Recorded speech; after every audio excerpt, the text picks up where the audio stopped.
గురునాథం అయ్యా. ఆ వ్యర్థ లెక్చర్లన్నీ క్లాస్ రూమ్ లో వచ్చుకోమని చెప్పు, నా దగ్గర కాదు. ఏదో ఆ పెద్ద మనిషి మొహం చూసి వచ్చాను కానీ ఇంకొక మాట మాట్లాడితే మాత్రం నేను సహించేది లేదు.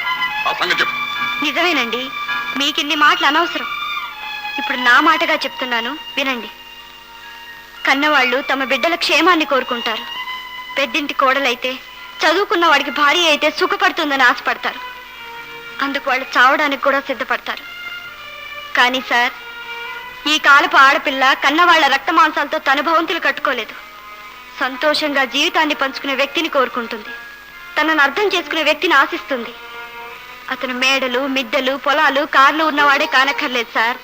నీతిగా నిజాయితీగా బతికేవాడు ఎవరైనా సరే, అతను గుమస్తా కావచ్చు, రిక్షావాడు కావచ్చు, హోటల్ సర్వర్ కావచ్చు, అలాంటి వాడితో కష్టాలు పంచుకున్న ఆనందం ఉంటుంది, తృప్తి ఉంటుంది. సరే, అర్థమైంది. ఏదో పెద్ద సంబంధం కావాలని వచ్చారు కదా అని ఇంత దూరం వచ్చాం.